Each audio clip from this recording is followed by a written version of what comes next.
नमस्कार। SME express का addition leather footwear industry के नाम रहने वाला है। इस इंडस्ट्री में बड़ी संख्या में माइक्रो स्मॉल मीडियम एंटरप्राइजेस मौजूद हैं। हम इस बदलते दौर में इंडस्ट्री के ट्रेंड्स को, मौजूदा चुनौतियों को और नए मौकों को समझेंगे और आगे की राह तलाशने की कोशिश करेंगे। हमें इस सेशन में ज्वाइन कर रहे हैं Motilal Sethi, chairman CLE north, co chairman ASSOCHAM national council on leather and footwear, Puran Dawar, chairman AFMEC, और साथ ही मौजूद हैं Rahul Singhal, packaging strategist and author and managing director packaging India. आप सभी का शुक्रिया कार्यक्रम में हमें ज्वाइन करने के लिए। डावर साहब से शुरुआत करते हैं। डावर साहब, QCO 24 फुटवेयर प्रोडक्ट्स पर 1 जुलाई से लागू किया गया है। स्मॉल स्केल इंडस्ट्रीज के लिए यह 1 जनवरी 24 से और माइक्रो स्केल इंडस्ट्रीज के लिए 1 जुलाई 24 से इंप्लीमेंट होगा। लेदर इंडस्ट्री पर क्वालिटी कंट्रोल ऑर्डर को लेकर इंडस्ट्री से आखिर आपको कैसा फीडबैक मिल रहा है? निश्चित रूप से ये एक बड़ा गेम चेंजर साबित हो सकता है कि उत्पाद की गुणवत्ता को बढ़ाकर अपने देश के कंज्यूमर्स को में विश्वास जगाना, अपने देश के कंज्यूमर्स का विश्वास सिर्फ फॉरेन ब्रांड्स पर ना हो, ग्लोबल मार्केट में अपना विश्वास जगाना कि भारत एक स्टैंडर्ड्स पर चलता है, चाइना की तरह से डंप करने वाला नहीं है, और चीन से जो कम गुणवत्ता के उत्पाद आते हैं, जो किस तरह से वो डंप करते हैं सस्ते जूतों को, उनको रोकना।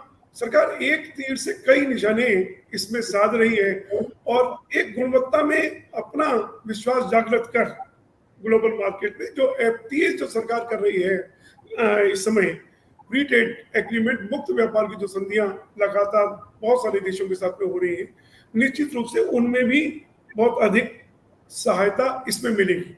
अभी 24 प्रकार के जो एक विशेष प्रयोजन के जूते हैं, जो जिनको परफॉर्मेंस शूज कहा जाता है, जो आर्म फोर्सेस के लिए या सिक्योरिटी के लिए या स्पेसिफिक स्पोर्ट्स के लिए, इसमें स्पोर्ट्स की सारी कैटेगरीज को रखा गया है, और या मोल्डेड सैंडल एंड स्लीपर्स हैं, उन सभी को इसमें लाया गया है 24 उत्पादों को, जो 1 जुलाई 2023 से लागू हो चुका है। ये इसमें से 19 उत्पादों पर अभी लागू हो गया है। 5 उत्पाद ऐसे हैं भी जिन पर नॉर्म्स अभी नहीं बने, जो उस पर, और उस पर उसके लिए 6 महीने का समय दिया गया है। 1 जनवरी 2024 से उनको लागू किया जा सकता है।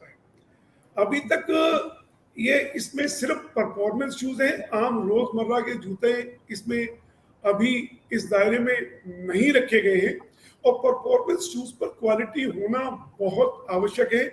इन शूज में सिक्योरिटी, सेफ्टी के मेजर्स होते हैं, और आपके ऐसे केमिकल्स उसमें न लगे जो आपकी त्वचा को किसी तरह से नुकसान पहुंचाते हों।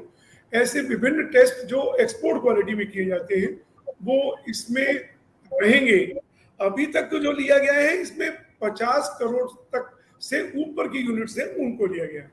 ये जो अभी पीयूष गोयल जी ने उद्यमियों के साथ बैठक की थी, तो लोगों का ये कहना था कि ये जो इस परफॉर्मेंस शूज है, इसमें 50 करोड़ से नीचे वाले भी आने चाहिए, अन्यथा उनके उत्पाद नहीं बिक पाएंगे। एक BIS स्टैंडर्ड का है और दूसरा उत्पाद जो है बिना BIS स्टैंडर्ड का है, नहीं बिक पाएंगे। तो माननीय मंत्री जी ने कहा था कि 1 जनवरी 2024 से लघु उद्योग भी लाए जा सकते हैं, और 1 जुलाई 2024 से सूक्ष्म उद्योग भी लाए जा सकते हैं।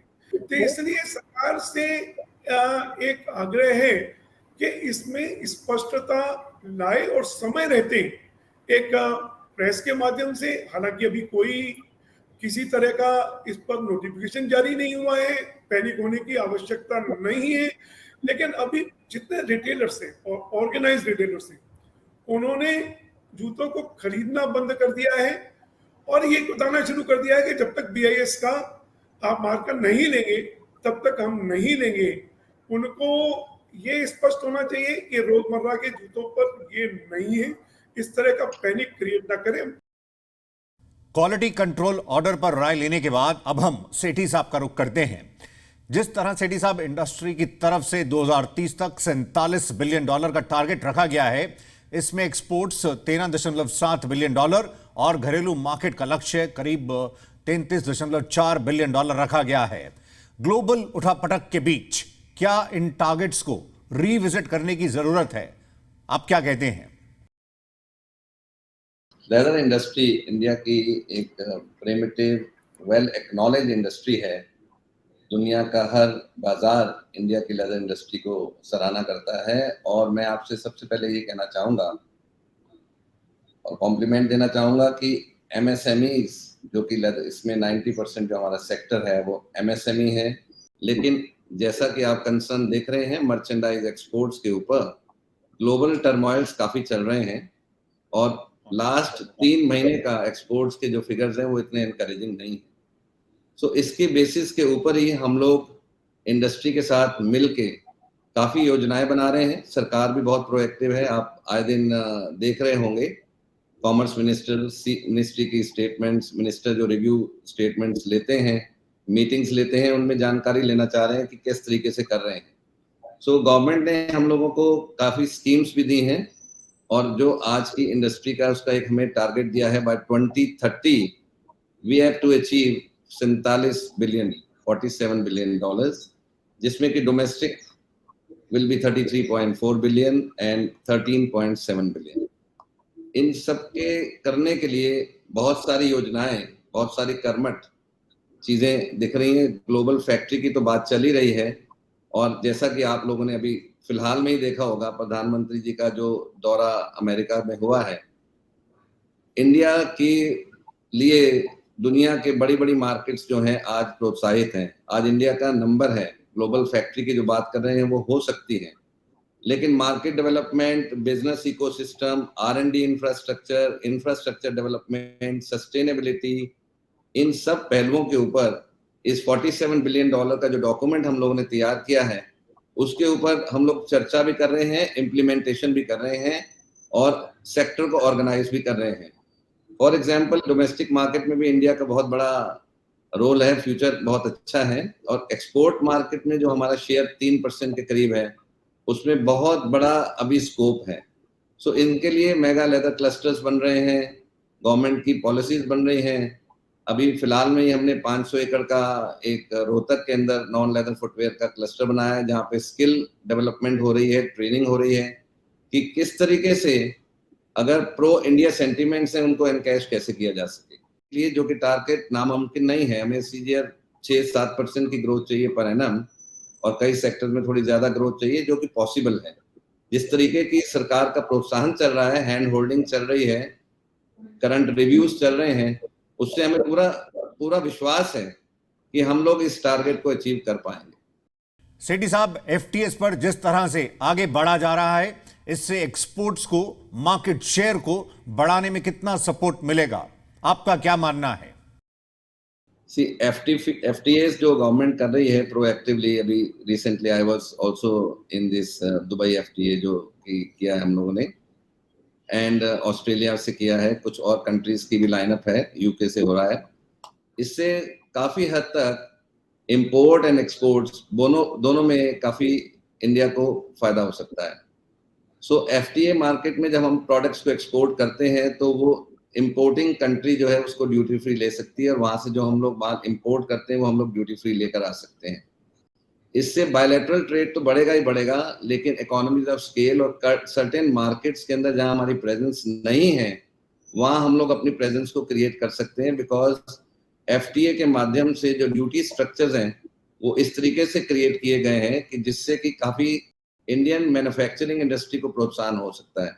India being a manufacturing country, इसके अंदर हर किस्म के प्रोडक्ट बनाने की क्षमता है और कई ऐसी मार्केट्स हैं जहां बॉटलनेक्स था ड्यूटी स्ट्रक्चर्स।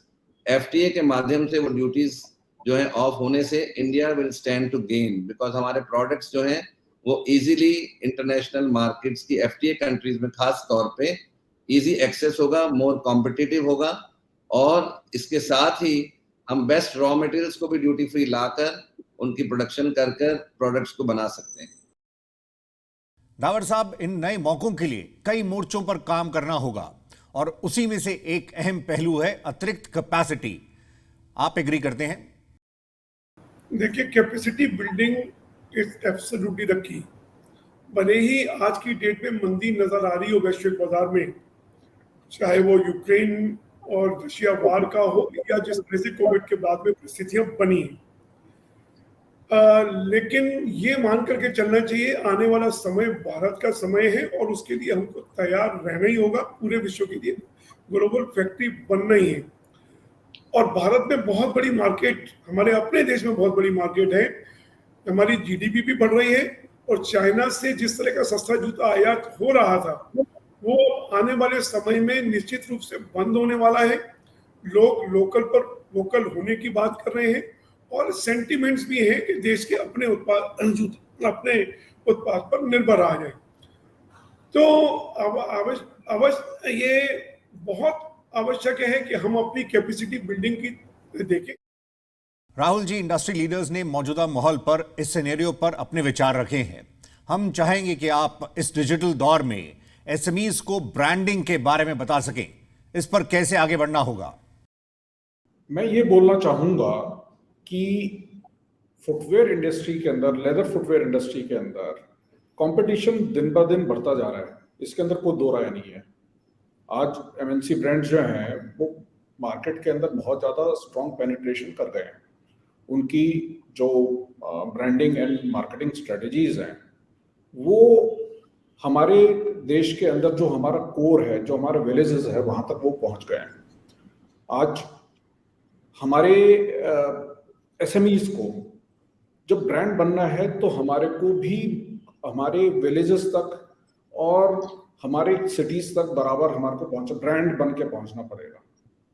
धीरे धीरे हमने क्या देखा है, जैसे जैसे मिडिल क्लास बढ़ रही है हिंदुस्तान के अंदर, वैसे वैसे ब्रांड की लाइकिंग बढ़ रही है। लोग ब्रांड कॉन्शियस हो गए हैं और ब्रांड कॉन्शियस होने के साथ लोगों की डिजायर है कि वो लोकल माल ना खरीदें, बिना ब्रांड का माल ना खरीदें, वो सिर्फ ब्रांडेड माल खरीदना चाह रहे हैं।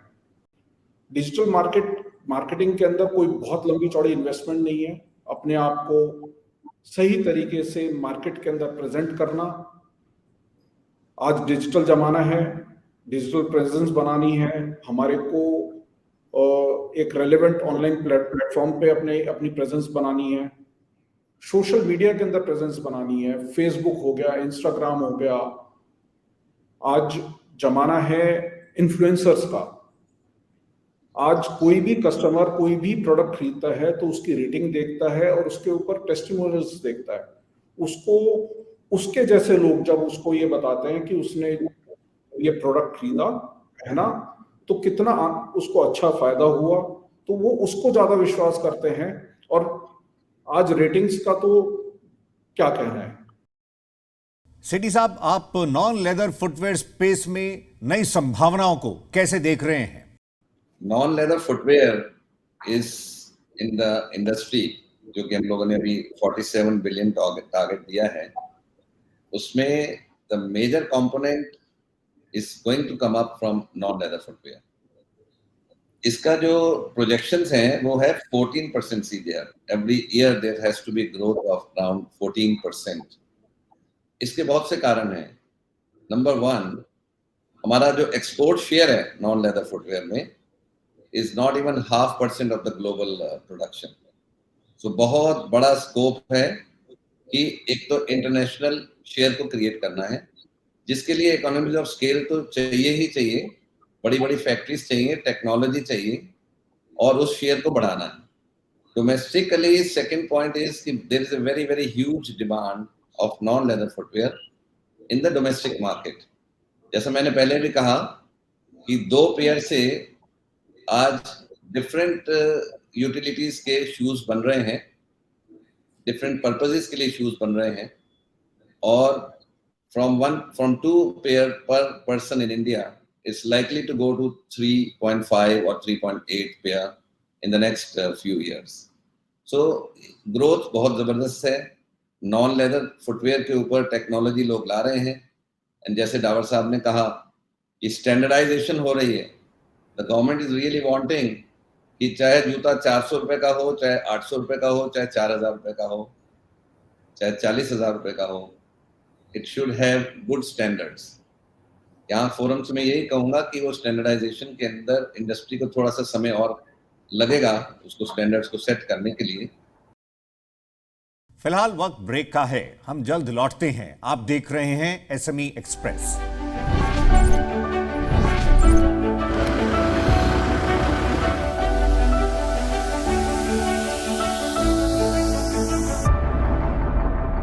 Welcome back. आप देख रहे हैं एसएमई एक्सप्रेस। हम आज फोकस कर रहे हैं लेदर फुटवेयर इंडस्ट्री पर। आइए चर्चा को आगे बढ़ाते हैं। डावर साहब, इस दौर में आप लेदर फुटवेयर इंडस्ट्री के डायनेमिक्स को ई कॉमर्स के जरिए कैसे बदलता देख रहे हैं? देखिए, निश्चित रूप से ई कॉमर्स एक ऐसा साधन है कि आप दूर गांव में बैठे हुए भी विश्व के किसी भी कोने में अपने उत्पाद को बेच सकते हैं। तो बहुत बड़ी संभावनाएं, सबसे बड़ा सब छोटे उद्यमियों के लिए, बहुत जो कम लागत कर सकते हैं उसके लिए बहुत बड़ी संभावना है। ई कॉमर्स जो पोर्टल है या ई कॉमर्स की जो हमारी व्यवस्था जो बनी है, उसके लिए बहुत बड़ी दुकान खरीदने की जरूरत नहीं है, बहुत बड़ा इन्वेस्टमेंट खरीदने की जरूरत नहीं है, बहुत बड़ी हाई फाई फैक्ट्री की जरूरत नहीं है। आप एक सीमित खर्च के साथ में, सीमित मात्रा के साथ में, गुणवत्ता के साथ में हैंडमेड जूते को अपने वर्ल्ड के किसी भी कोने पर बेच सकते हो। राहुल जी, डिजाइन थिंकिंग को आप किस तरह से देखते हैं? साथ ही क्या क्वालिटी पैकेजिंग इस कॉम्पिटिटिव समय में प्रोडक्ट को अलग जगह दे सकती है? आपका क्या आंकलन है? मैं पहले पैकेजिंग के ऊपर बात करता हूँ। इसके अंदर मेरा एक मानना है कि किसी भी प्रोडक्ट का फर्स्ट यूजर एक्सपीरियंस जो आता है वो एक्चुअल प्रोडक्ट को यूज करने से पहले आता है, और वो आता है केवल पैकेजिंग से। एक पुरानी कहावत है और उसमें वो कहावत है, जो दिखता है वो बिकता है। ये इस जमाने में थोड़ी सी बदल गई है और वो हो गई है, जो अच्छा दिखता है वो बिकता है। आप अगर हिंदुस्तान में कई केस स्टडीज देखेंगे, एक नॉर्मल सा प्रोडक्ट सुपरहिट इसलिए हो गया क्योंकि उसने एक्सीलेंट पैकेजिंग करी हुई थी, उसने एक विजुअल अपील बनाई, एक ब्रांड आइडेंटिटी एस्टैब्लिश कर ली और अपने आप को मार्केट में छा गया। आज प्रोडक्ट को डिफरेंशिएशन करने में पूरी इंडस्ट्री स्ट्रगल कर रही है। वो ये नहीं समझ पाती कि हम अपने प्रोडक्ट में अलग क्या कर दें। वहां पे अगर आप पैकेजिंग को भी बेटर कर देते हैं, एक अपीलिंग पैकेजिंग कर देते हैं, तो प्रोडक्ट में एक नयापन आ जाता है और मार्केट में माल बिकना चालू हो जाता है। दूसरी चीज जो आपने मेरे से पूछी डिजाइन थिंकिंग के बारे में, आज लेदर फुटवेयर इंडस्ट्री एक बिल्कुल फैशन इंडस्ट्री बन चुका है। यहाँ पे एसएमईज के सामने एक बहुत बड़ा डिलेमा है कि कुछ प्रोडक्ट्स जो वो बनाते हैं वो तो बिक जाते हैं, और कुछ नए प्रोडक्ट्स जो वो डेवलप करते हैं वो बिल्कुल भी नहीं चलते।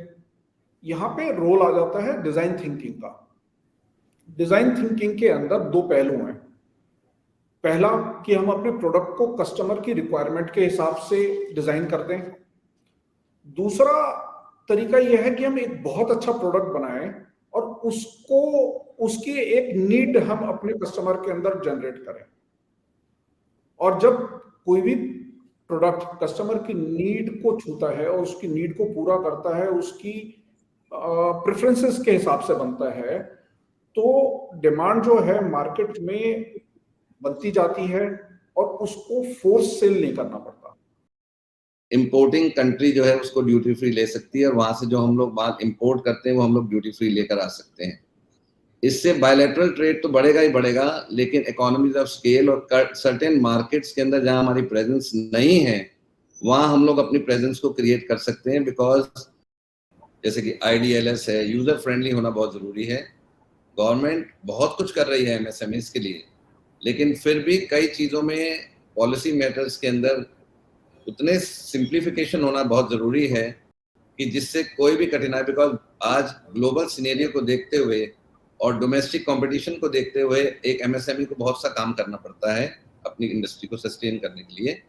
उन सबको मैं देखते हुए यही कहना चाहूँगा कि जिस टाइप की हम लोग स्कीम्स बना रहे हैं उसमें काफ़ी संशोधन होना चाहिए और MSME के लिए जो फैसिलिटीज इंटरेक्शन से निकलती हैं उसके ऊपर इम्प्लीमेंटेशन मैकेनिज्म बहुत स्ट्रांग होना चाहिए, ताकि इंडस्ट्री का जो ये अपॉर्चुनिटी है वो आज हम लोग एनकैश कर पाएं और एमएसएमई के माध्यम से ही हम लोग ये एनकैश कर पाएंगे। एसएमई एक्सप्रेस के इस एडिशन में इतना ही। सेशन में हिस्सा लेने के लिए Motilal Sethi, chairman CLE north, पूरन डावर, चेयरमैन एफमेक, और Rahul Singhal, managing director packaging India, आप सभी का शुक्रिया। Thank you. एसएमई एक्सप्रेस के अगले एडिशन में हम नई थीम के साथ आपसे मुलाकात करेंगे। फिलहाल नमस्कार।